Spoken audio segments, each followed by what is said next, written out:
Olá pessoal, tudo bem com vocês? A aula de hoje é sobre áreas do prisma.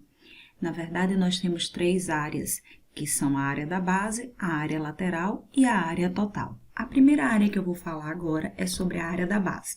O que seria a área da base? A área da base ela vai depender de qual base tem o prisma. Se for um prisma hexagonal, vocês vão calcular a área de um hexágono. Esse exemplo aqui é justamente de um cubo. Então, a área dessa base vai ser a área de um quadrado. Uma coisa que vocês devem observar quando for resolver algum exercício, alguma questão, é se ele fala de apenas uma base ou duas. Porque no prisma, ele vai ter essa base superior e a base inferior. Mas muitas vezes no enunciado, quando a gente vai calcular, ele só trata da área da base, tá bom? Então, se fosse nesse quadrado, a área de um quadrado é o lado ao quadrado, então a área da base seria A ao quadrado.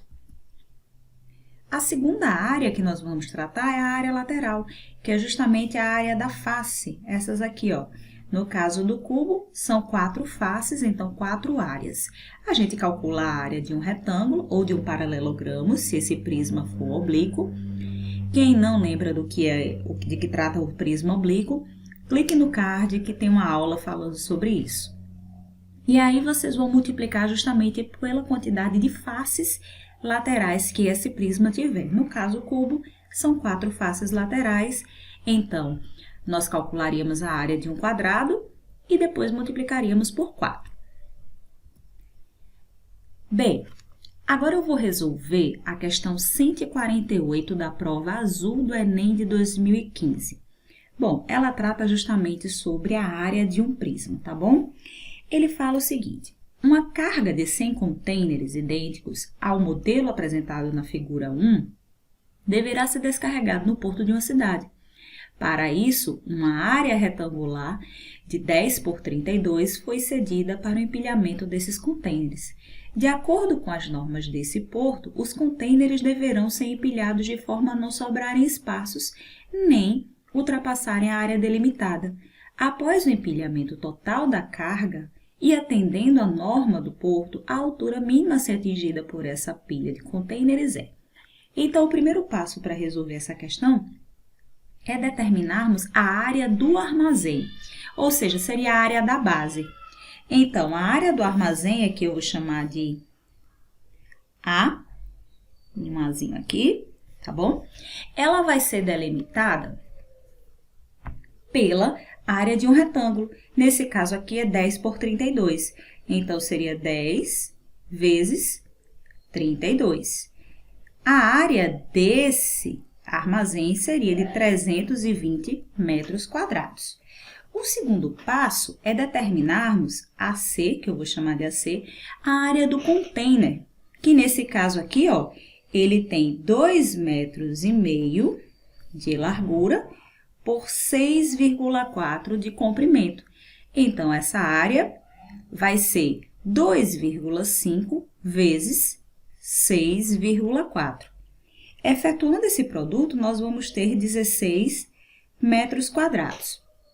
Agora, nós precisamos determinar quantos contêineres vão caber, né? vão utilizar esse espaço do armazém. E depois nós vamos ver se vai ser suficiente o espaço ou se precisaríamos empilhar esses contêineres. Para fazer esse cálculo, eu vou chamar aqui de total de contêineres, tá certo? Da base, então total de B, vai ser a área total, 320, dividido pela área de um container. Significa que 320 dividido por 16, isso dá 20. Então, nesse galpão só cabem 20 contêineres na parte da base. Significa que como eu tenho 100 contêineres, eu vou ter que empilhar esses contêineres.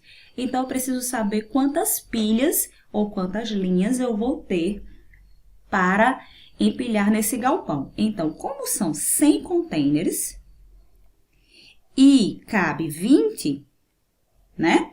No total do armazém aqui, ó, nessa partezinha aqui, então 100 dividido por 20 vai dar 5. Significa que eu vou ter 5 pilhas de container. Agora, eu preciso determinar qual é a altura total. Então, para determinar a altura total, basta que eu pegue esse 2,5, que é, vou chamar aqui de H, a altura de um container, e vou multiplicar por 5, porque são 5 pilhas. Isso vai dar um total de 12,5 metros, ou seja, a resposta é letra A. Então, eu vou precisar de 12,5 metros de altura para empilhar todos esses contêineres. Tudo bem? Agora eu vou tratar da última área, que é a área total. O que seria a área total? A área total nada mais é do que a soma de todas as áreas desse prisma. Então, como normalmente o prisma ele tem duas bases, então eu vou ter 2 vezes a área da base mais a área lateral. Nesse caso, eu estou tratando de um cubo, mas eu poderia tratar de um hexágono, prisma hexagonal e assim sucessivamente. Então, a área total desse prisma nada mais é do que somar todos esses pedacinhos aqui, ó. Ok? Bem, pessoal, agora eu vou resolver a questão 155 do PPL, Enem PPL de 2014. Essa questão diz o seguinte: a caixa d'água de uma casa tem a forma de um paralelepípedo reto-retângulo e possui dimensões externas, comprimento, largura e altura de, respectivamente, 4, 3 e 2,5 metros. É necessário a impermeabilização de todas as faces externas dessa caixa, incluindo a tampa. O fornecedor do impermeabilizante informou ao dono da casa que seu produto fornecido é em galões de 4 litros. Informou ainda que cada litro impermeabiliza uma área de 17.700 centímetros quadrados. Uma observação importante: a área de impermeabilização está em centímetros quadrados, ó. E o enunciado trata de metros. Então, nós vamos ter que mudar essas unidades de medida, tá bom?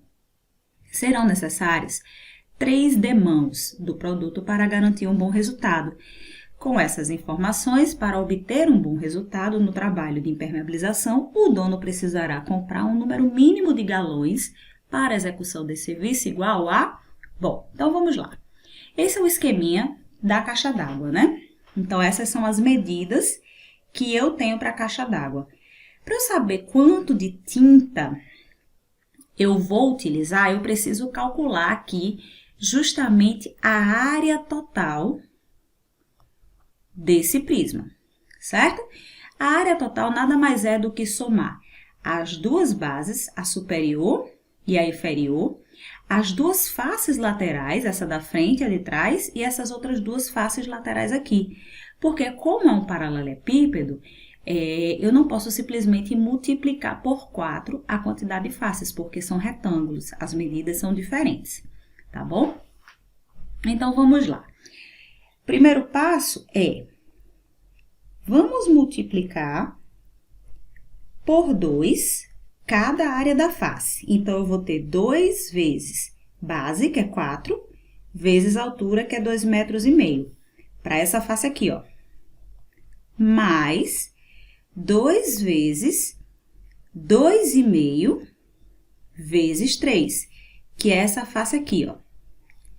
E depois, 2 vezes 3 vezes 4.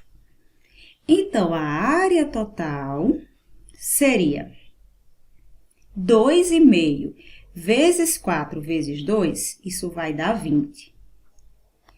2 vezes 2,5 vezes 3, isso vai dar 15. E 2 vezes 3 vezes 4, isso vai dar 24. Então, a área total vai ser a soma de todas essas áreas, ou seja, 59 metros quadrados. Lembra que eu falei a vocês que aqui a unidade está em metros quadrados, né? No caso aqui, metro quadrado, mas aqui está em centímetros. Então, nós temos que fazer uma modificação, uma mudança de unidade para esse caso. Primeira coisa que vocês têm que ter em mente é, quando eu quiser passar de metro para centímetro, eu vou multiplicar por 100. Quando eu quiser passar de centímetro para metro, eu vou dividir por 100. Mas, nesse caso, a unidade de medida está em centímetro quadrado e metro quadrado. Então, eu vou ter que elevar isso aqui ao quadrado, ó. Então, para passar 59 metros quadrados para, escrever aqui, centímetros quadrados, eu vou multiplicar 59 por 100 ao quadrado. Então, a área total vai ser igual a 590 mil centímetros quadrados. Bom, isso aqui seria a quantidade para uma demão de impermeabilizante. Mas eu vou precisar fazer 3 demãos. Então, eu vou ter que multiplicar essa área por 3. Então, a área total vai ser 590 mil vezes 3. Fazendo esse produto de 1.770 centímetros quadrados. Bom, agora nós precisamos fazer a determinação de quantos litros, ó, de impermeabilizante eu vou precisar. Então, vejam só. Como aqui eu tenho essa área e essa área aqui é justamente a quantidade que eu posso impermeabilizar com litro, basta que eu faça essa divisão. Então, eu vou dividir aqui por 17.700. Ó, simplificando os zeros aqui, eu vou ter essa divisão, vou puxar para cá, um total de 100 litros. Então, é quantidade de litros que eu vou precisar para pintar. Como cada galão ele precisa de 4 litros, então eu vou pegar 100 e dividir por 4.